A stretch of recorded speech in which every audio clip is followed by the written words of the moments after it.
The Ash Tree by M.R. James. Everyone who has traveled over eastern England knows the smaller country houses with which it is studded, the rather dank little buildings, usually in the Italian style, surrounded with parks of some 80 to 100 acres. For me, they have always had a very strong attraction, with the grey paling of split oak, the noble trees, the meres with their reed beds, and the line of distant woods. Then, I like the pillared portico, perhaps stuck on to a red brick Queen Anne house which has been faced with stucco to bring it into line with the Grecian taste of the end of the 18th century, the hall inside going up to the roof, which hall ought always to be provided with a gallery and a small organ. I like the library, too, where you may find anything from a Psalter of the 13th century to a Shakespeare quarto.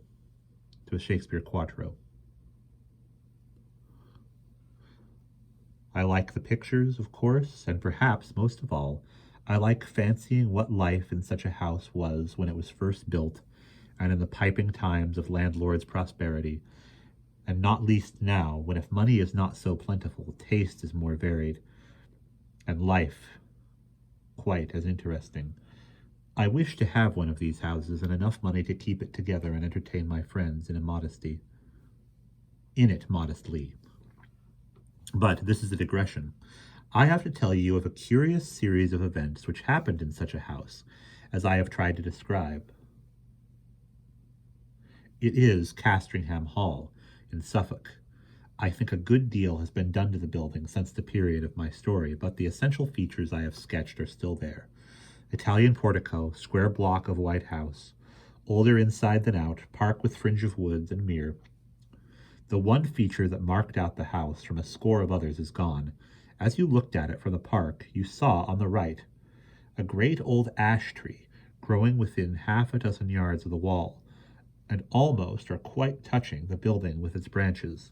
I suppose it had stood there ever since Castringham ceased to be a fortified place, and since the moat was filled in and the Elizabethan dwelling house built. At any rate, it had well nigh attained its full dimensions in the year 1690.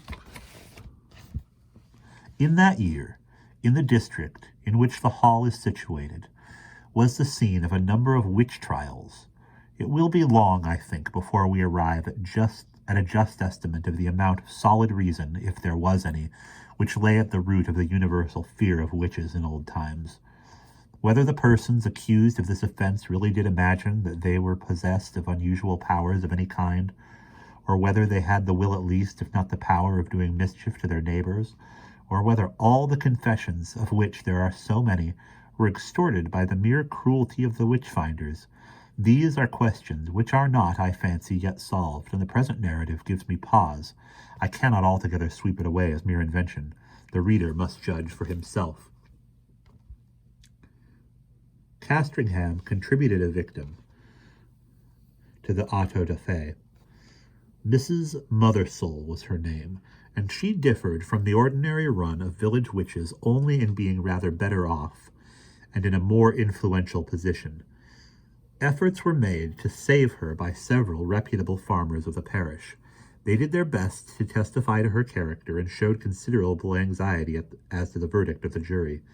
But what seems to have been fatal to the woman was the evidence of the then proprietor of Castringham Hall, Sir Matthew Fell.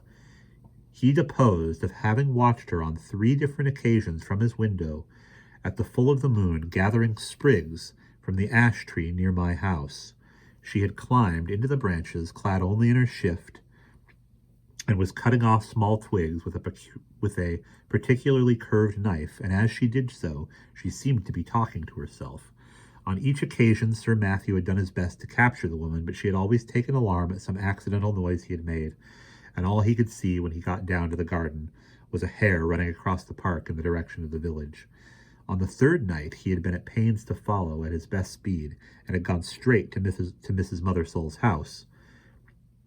But he had had to wait a quarter of an hour, battering at her door, and then she had come out very cross and apparently very sleepy, as if just out of bed, and he had no good explanation to offer of his visit.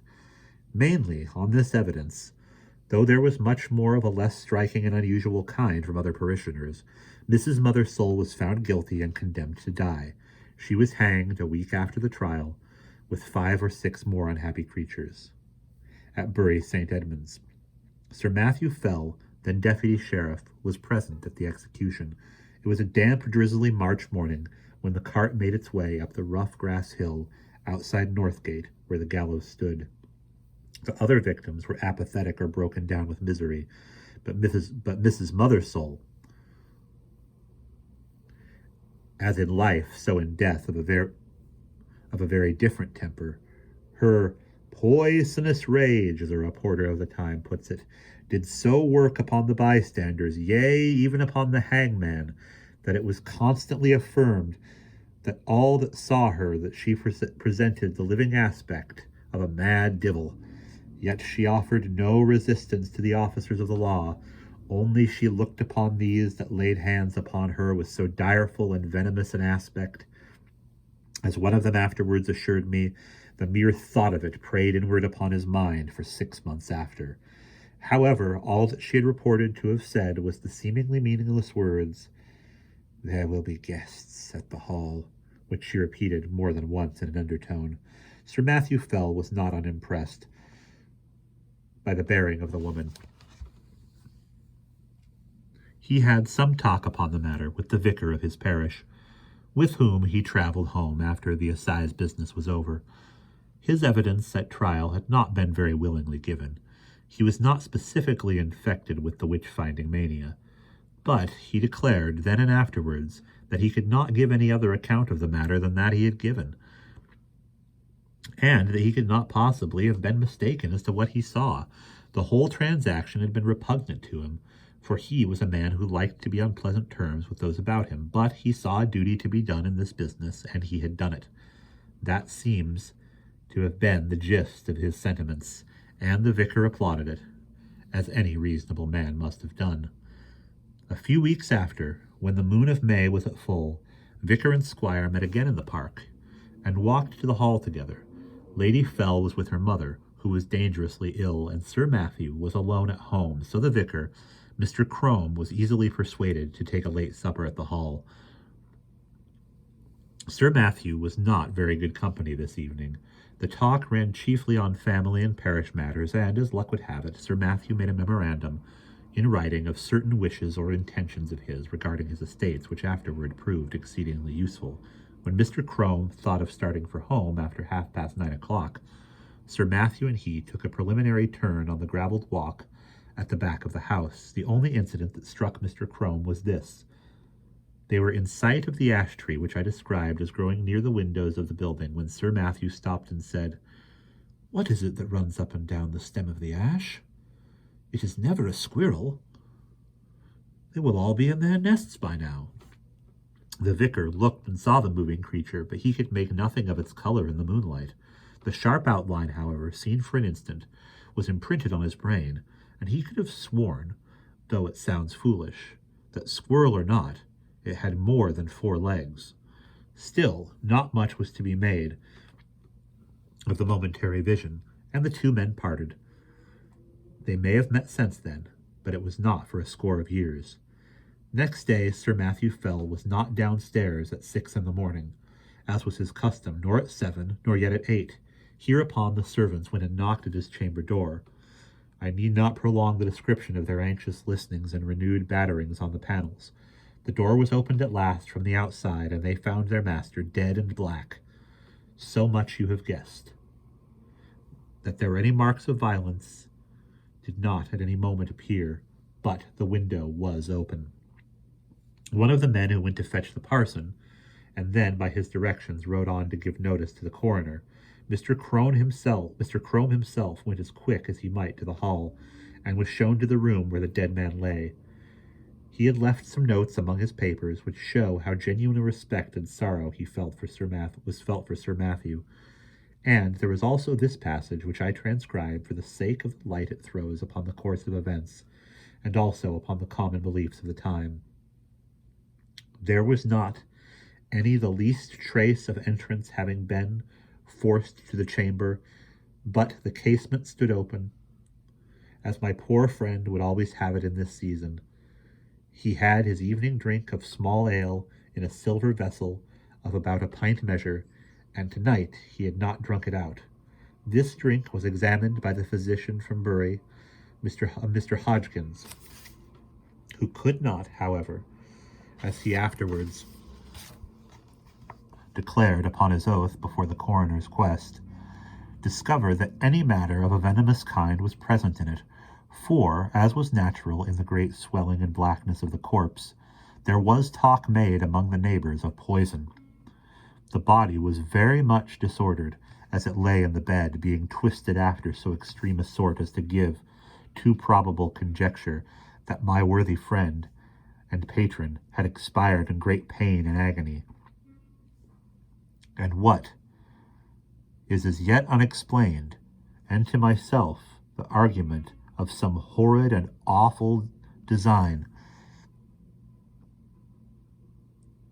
in the perpetrators of this barbarous murder, was this, and that the women which were entrusted with the laying out of the corpse and washing it, being both sad persons and very well respected in their mournful profession, came to me in great pain and distress, both of mind and body, saying what was indeed confirmed upon the first view, that they had no sooner touched the breast of the corpse with their naked hands than they were sensible of a more than ordinary violent smart and aching in their palms, which, with their whole forearms, in no long time swelled so immoderately, the pain still continuing, that, as afterwards proved, during many weeks, they were forced to lay by exercise of their calling, and yet no mark seen on the skin.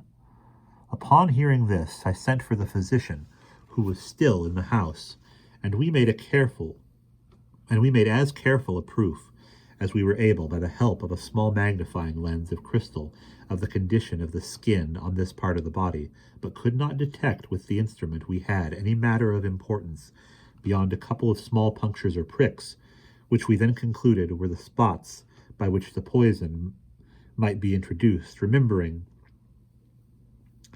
that ring of Pope Borgia, with other known specimens of the horrid art of the Italian poisoners of the last age. So much is to be said of the symptoms seen on the corpse. As to what I am to add, it is merely my own experiment, and to be left to posterity to judge whether there is anything of value therein. There was on the table by the bedside a Bible of the small size, in which my friend, punctual as in matters of less moment, so in this more weighty one, used nightly, and upon his first rising, to read a set portion, and I, taking it up, not without a tear dully paid to him, which from the study of this poor adumbration was now past the contemplation of its great original, it came into my thoughts, as such moments of helplessness we are prone to catch at the least glimmer that makes promise of light, to make trial of that old and by many accounted superstitious practice of drawing the sorties, of which a principal instance, in the case of his late sacred majesty, the blessed martyr King Charles, and my Lord Falkland, was now much talked of. I must needs admit that by my trial not much assistance was afforded me, yet as the cause and origins of these dreadful events may hereafter be searched out, I set down the results in the case. It may be found that they pointed to the true quarter of mischief, to a quicker intelligence than my own. I made then 3 trials, opening the book and placing my finger upon certain words which gave in the first these words from Luke 12:7, cut it down. In the second, Luke 13:7, cut it down. In the second, Isaiah 13:20, it shall never be inhabited. And upon the third experiment, Job 39:30, her young ones also suck up blood. This is all that need be quoted from Mr. Crome's papers. Sir Matthew Fell was duly coffined and laid into the earth, and his funeral sermon, preached by Mr. Crome on the following Sunday, has been printed under the title of The Unsearchable Way, or England's Danger and the Malicious Dealings of Antichrist, it being the vicar's view, as well as the most commonly held in the neighborhood, that the squire was the victim of a recrudescence of the popish plot. His son, Sir Matthew II, succeeded to the title and estates, and so ends the first act of the Castringham tragedy. It is to be mentioned, though, the fact is not surprising, that the new baronet did not occupy the room in which his father had died, nor indeed was it slept in by anyone but an occasional visitor during the whole of his occupation. He died in 1735, and I do not find that anything particular marked his reign, save a curiously constant mortality among his cattle and livestock in general, which showed a tendency to increase slightly as time went on. Those who are interested in the details will find a statistical account in a letter to the Gentleman's Magazine of 1772, which draws the facts from the baronet's own papers. He put an end to it, at last, by a very simple expedient, that of shutting up all his beasts in sheds at night and keeping no sheep in his park, for he had noticed that nothing was ever attacked that spent the night indoors. After that, the disorder confined itself to wild birds and beasts of chase. But as we have no good account of the symptoms, and as all night watching was quite unproductive of any clue, I do not dwell on what the Suffolk farmers called the Castringham sickness. The second Sir Matthew died in 1735, as I said, and was duly succeeded by his son, Sir Richard.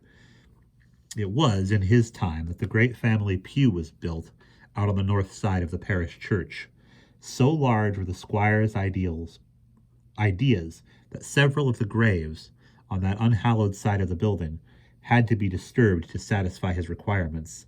Among them was that of Mrs. Mothersole, the position of which was accurately known thanks to a note on a plan of the church and yard, both made by Mr. Crome. A certain amount of interest was excited in the village when it was known that the famous witch, who was still remembered by a few, was to be exhumed, and the feeling of surprise, and indeed disquiet, was very strong when it was found that though her coffin was fairly sound and unbroken, there was no trace whatever inside of body, bones, or dust. Indeed, it is a curious phenomenon, for at the time of her burying, no such things were dreamt of as resurrection men, and it is difficult to conceive any rational motive for stealing a body otherwise than for uses of the dissecting room. The incident revealed, for a time, that all the stories of witch trials and the exploits of the witches, dormant for 40 years, and Sir Richard's orders that the coffin should be burnt, were thought by a good many to be rather foolhardy, though they were duly carried out. Sir Richard was a pestilent innovator. It is certain, before his time the hall had been a fine block of the mellowest red brick, but Sir Richard had travelled in Italy and become infected with the Italian taste, and having more money than his predecessors, he determined to leave an Italian palace where he had found an English house. So stucco and ashlar masked the brick, some indifferent Roman marbles were planted about the entrance hall and gardens, a reproduction of the Sibyl's Temple at Tivoli was erected on the opposite bank of the Mere, and Castringham took on an entirely new and, I must say, less engaging aspect. But it was much admired, and served as a model to a good many of the neighboring gentry in after years. And we will pause there.